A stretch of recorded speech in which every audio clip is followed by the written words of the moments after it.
नमस्कार, देशोन्नतीच्या सुपर 30 मध्ये मी ऐश्वर्या आपलं स्वागत करते।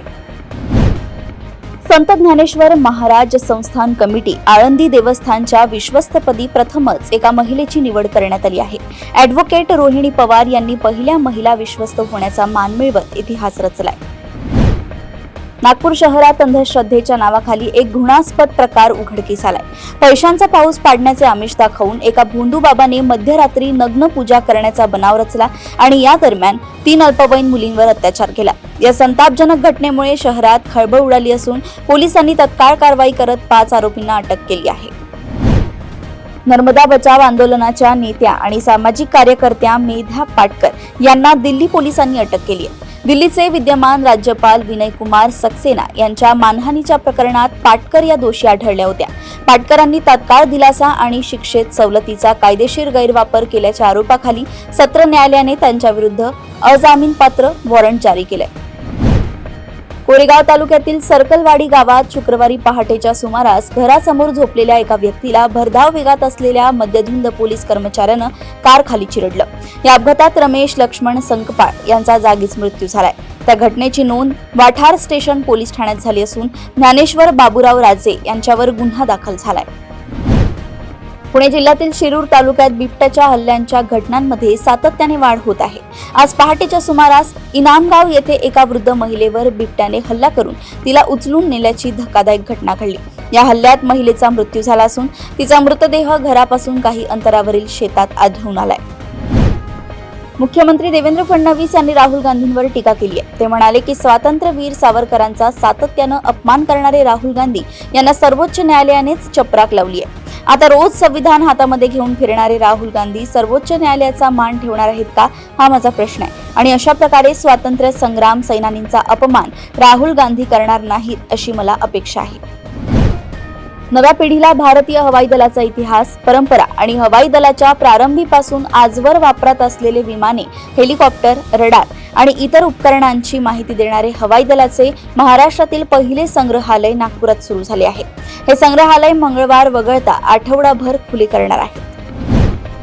नवी मुंबईतील प्रतिष्ठित बांधकाम व्यावसायिक गुरुनाथ चिंचकर यांनी स्वतःच्या डोक्यात गोळी झाडून आत्महत्या केल्याची घटना आज सकाळी घडली।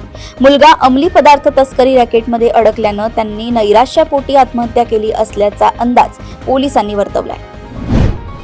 मुख्यमंत्री देवेंद्र फडणवीस म्हणाले, भारत सरकारने पाकिस्तानी नागरिकांचा व्हिसा रद्द करण्याचा निर्णय घेतलाय। महाराष्ट्रात वास्तव्यास असलेल्या पाकिस्तानी नागरिकांची यादी आम्ही मिळवली आहे। त्यांच्याबद्दल आम्ही सर्व पोलीस ठाण्यांना सूचना दिल्या आहेत। पाकिस्तानी नागरिकांना सांगण्यात आले की 48 तासांच्या आत देशातून बाहेर पडावं। हे लोक 48 तासांच्या आत भारताबाहेर न गेल्यास कारवाई करू। नाशिकच्या काठेगल्ली परिसरात सातपीर दर्गा तोडकामावेळी पोलिसांवर झालेल्या दगडफेकीत आरोपी असलेला टिप्पर गँगचा समीर पठाण उर्फ छोटा पठाण याचा जुगार अड्डा पोलिसांकडून उद्ध्वस्त करण्यात आलाय। छोटा पठाण हा इंदिरानगर परिसरात अवैधरित्या जुगाराचा अड्डा चालवत होता। गुन्हे शाखेने छापा टाकत 70 लाखांचा मुद्देमाल जप्त केला। पुढील आठवड्यात होणाऱ्या कॅबिनेट बैठकीत प्रामुख्याने पाणी टंचाईच्या मुख्य प्रश्नावर चर्चा होणार असल्याची माहिती राज्याचे महसूल मंत्री चंद्रशेखर बावनकुळे यांनी दिली। राज्यामध्ये उद्भवलेली पाणी टंचाई दूर करण्याच्या उपाययोजनांवर बैठकीत चर्चा केली जाईल। यासोबतच गुरांच्या छावण्या, चारा यासारख्या विषयांवर चर्चा सुद्धा होणार आहे। राज्यातील कामगार विमा योजनेअंतर्गत येणारी सर्व रुग्णालये आता काट टाकणार आहेत। कामगार विमा योजनेअंतर्गत येणारी ही सर्व रुग्णालये अद्ययावत, अत्याधुनिक आणि रुग्णालयातील पायाभूत सुविधा खंबीर करण्यासाठी राज्य सरकारने पुढाकार घेतलाय। या रुग्णालयातील यंत्रसामग्री आणि आधुनिक तंत्रज्ञानाने सुसज्ज करण्यासाठी प्रस्ताव सादर करण्यात यावा असे निर्देश राज्याचे सार्वजनिक आरोग्य मंत्री प्रकाश आंबेडकर यांनी दिले आहेत। प्रसिद्ध अभिनेता रितेश देशमुख सध्या राजा शिवाजी या चित्रपटाच्या शूटिंगमध्ये गुंतलाय। गेल्या आठवड्यापासून या चित्रपटाचं शूटिंग सातारा जिल्ह्यातील वेगवेगळ्या लोकेशन्सवर सुरू आहे। सातारा शहरापासून जवळ असलेल्या संगम माहुली इथं शूटिंग सुरू असताना चित्रपटाच्या टीममधील एका तरुणाचा नदीत बुडून मृत्यू झाल्याची घटना घडली होती। गेली 2 दिवस या बुडालेल्या तरुणाला शोधण्याचं काम सुरू होतं। अखेर या तरुणाचा मृतदेह मिळालाय। विविध गंभीर गुन्ह्यांसह 1 वर्षासाठी हद्दपार करण्यात आलेल्या तडीपार गुंडानं कर्तव्यावरील पोलीस हवालदारांना तलवारीचा धाक दाखवत दहशत पसरवण्याचा प्रयत्न केल्याचा धक्कादायक प्रकार समोर आला। हा प्रकार भिवंडी शहरातील अन्सार नगर मैदानाच्या बाजूला घडलाय। या प्रकरणी गुंडाच्या विरोधात शांतीनगर पोलीस ठाण्यात गुन्हा दाखल करण्यात आलाय। पाकिस्तानचा झेंडा आणि भारताविरोधी मजकूर असलेला मोबाईल स्टेटस ठेवल्याप्रकरणी तरुणाला वाई पोलिसांनी अटक केली आहे। शुभम दशरथ कांबळे असं अटक करण्यात आलेल्या संशयिताचं नाव आहे। या प्रकरणी संकेत सुरेश चिकणे यांना पोलीस ठाण्यात तक्रार दिली आहे। वक्फ सुधारणा विधेयक संसदेत 2 दिवस एवढा हंगामा होऊन गोंधळ झाला। त्यानंतर बहुमताने हे विधेयक संसदेने मंजूर केले। या विधेयकाचे कायद्यात रूपांतरही करण्यात आले। आता कोर्टात या संदर्भात याचिका दाखल करण्यात आल्या आहेत। या याचिकेवरील सुनावणी सुरू असताना केंद्र सरकार आता प्रतिज्ञापत्र सादर केले आहे। दहशतवादी हल्ल्यानंतर देशभरात संतापाची लाट असताना काही जण सोशल मीडियावर अकलेचे तारे तोडतात। पहलगाममध्ये पती गमावणाऱ्या महिलेबद्दल आक्षेपार्ह कमेंट करणाऱ्या ओसाफ खानला मध्य प्रदेशच्या जबलपूरमधून बेड्या ठोकण्यात आल्या आहे। महिलेने पतीला मारण्यासाठी सुपारी दिली होती असा संतापजनक दावा त्यानं केला होता। भारतीय अंतराळ संशोधन संस्थेने म्हणजेच इस्रोने माजी अध्यक्ष के कस्तुरी रंगन यांचे आज शुक्रवार दिनांक 25 एप्रिल रोजी सकाळी बंगलोर येथे निधन झाले। त्यांच्या पार्थिवावर रविवारी अंत्यसंस्कार करण्यात येणार आहेत। त्यापूर्वी त्यांचे पार्थिव रमण संशोधन संस्थेत अंत्यदर्शनासाठी ठेवण्यात येणार आहे। केंद्रीय गृह मंत्रालयाने आता एक मोठा निर्णय घेतलाय। गृहमंत्री अमित शहा यांनी आज सर्व राज्यांच्या मुख्यमंत्र्यांबरोबर संवाद साधत पहलगाममध्ये 22 एप्रिल रोजी झालेल्या दहशतवादी हल्ल्याच्या पार्श्वभूमीवर चर्चा केली। पाकिस्तानी नागरिकांना शोधा आणि तात्काळ परत पाठवा अशा सूचना अमित शहा यांनी सर्व राज्याच्या मुख्यमंत्र्यांना दिल्या आहेत। उत्तर प्रदेशच्या अलीगडमधून पळून गेल्यानंतर चर्चेत आलेल्या सासू आणि जावयाची जोडी आता फक्त यूपी मध्येच नाही तर युट्यूबवरही लोकप्रिय झाली आहे। पण आता दोघांवरही उत्तर प्रदेश सोडण्याची वेळ आली आहे। सासू सपना तिचा होणारा जावई राहुल सोबत पळून गेल्यानंतर 9 दिवसांनी परत आली होती। दोघांनाही गावात प्रवेश दिला गेला नाही। त्यानंतर ते दोघे कुठे गेले याबद्दल कोणतीही माहिती नाही, पण दोघांनीही उत्तर प्रदेश सोडल्याचं म्हटलं जाते। मंगळवारी झालेल्या हल्ल्यानंतर भारताने सिंधू जल करार निलंबित केला।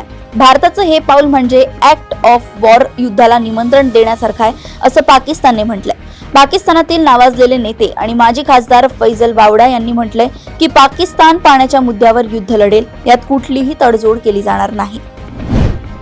भारत आणि पाकिस्तान मधील तणावाचा परिणाम शेअर बाजारावर झाल्याचं पाहायला मिळतंय। आज पाकिस्तानचा शेअर बाजार मोठ्या प्रमाणात कोसळला।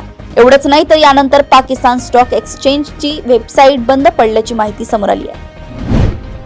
पहलगाम हल्ल्यानंतर भारत आणि पाकिस्तान यांच्यातील तणाव वाढला आहे। पाकिस्तानी लष्कर एका बाजूला युद्धाचा सराव करत आहे, क्षेपणास्त्रांची चाचणी सुरू आहे, तर दुसरीकडे लष्कर प्रमुख असलेल्या असीम मुनीर यांनी त्यांच्या कुटुंबाला परदेशी पाठवल्याची माहिती समोर आली आहे। याशिवाय पाकिस्तानी सैन्यातील वरिष्ठ अधिकाऱ्यांनी देखील त्यांच्या कुटुंबियांना युरोपियन देशांमध्ये पाठवून दिलंय। राज्यातील विद्यापीठांमध्ये शैक्षणिक समतोल साधत नव्या राष्ट्रीय शिक्षण धोरणाशी सुसंगत एकसंध व्यवस्था उभी करण्यासाठी राज्य सरकारने महाराष्ट्र राज्य शैक्षणिक व संशोधन परिषद म्हणजेच महासार्क स्थापन करण्याचा निर्णय घेतलाय। ही परिषद सार्वजनिक विद्यापीठांसाठी सल्लागार व मार्गदर्शक संस्था म्हणून कार्य करणार असून अभ्यासक्रम, श्रेयांक समतुल्यता, ऑनलाईन अभ्यासक्रम, विद्यापीठ उद्योग संवाद आणि संशोधन क्षेत्रात सुसूत्रता निर्माण करणार आहे। महाराष्ट्र राज्य परीक्षा परिषदेमार्फत दिनांक 9 फेब्रुवारी 2025 रोजी घेण्यात आलेल्या पूर्व उच्च प्राथमिक शिष्यवृत्ती परीक्षा, इयत्ता 5वी, शासकीय विद्यानिकेतन प्रवेश परीक्षा, आदिवासी विद्यानिकेतन प्रवेश परीक्षा, विमुक्त जाती व भटक्या जमाती विद्यानिकेतन प्रवेश परीक्षा आणि पूर्व माध्यमिक शिष्यवृत्ती परीक्षा इयत्ता 8वीचा अंतरिम निकाल शुक्रवार दिनांक 25 एप्रिल 2025 रोजी म्हणजे आज जाहीर झालाय। शाळा स्तरावरून अध्ययन स्तर वाढवण्यासाठी विविध उपक्रम राबवले जातात। आता उन्हाळी सुट्टीतही शिक्षण विभाग उन्हाळी शिबिर संकल्पना राबवणार आहे, ज्यामध्ये इयत्ता 3री ते 6वीच्या विद्यार्थ्यांकडून भाषा, गणित विषयाची तयारी करून घेतली जाणार आहे। बीएसएनएलचे 9 कोटीहून अधिक ग्राहक अजूनही 4G आणि 5G इंटरनेट सेवा सुरू होण्याच्या प्रतीक्षेत आहेत। सरकारने या दिशेने कामाला गती दिली आहे। मोठ्या प्रमाणात मोबाईल टॉवर उभारले जात आहेत, ते अपडेट केले जात आहेत।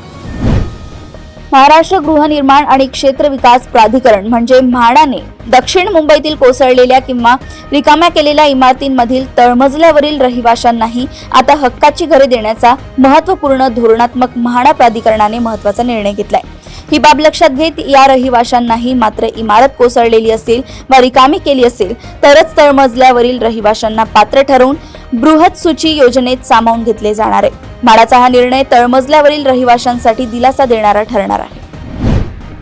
चित्रपट सृष्टीला पठाण, फायटर सारखे ब्लॉकबस्टर चित्रपट देणारे चित्रपट निर्माते सिद्धार्थ आनंद यांनी त्यांच्या नवीन चित्रपटाची घोषणा केली आहे। सिद्धार्थ आनंद आणि महावीर जैन यांच्यासोबत ते देशातील एका प्रसिद्ध आध्यात्मिक गुरूच्या जीवनावर आधारित चित्रपट बनवणार आहे।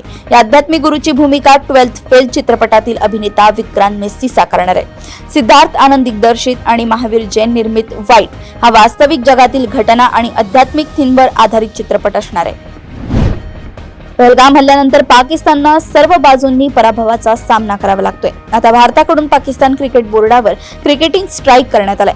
प्रत्यक्षात क्रीडा प्रसारण प्लॅटफॉर्म फॅनकोडसह सोनी टेलिव्हिजननं पाकिस्तान सुपर लीगचं लाईव्ह प्रसारण थांबवण्याचा निर्णय घेतलाय।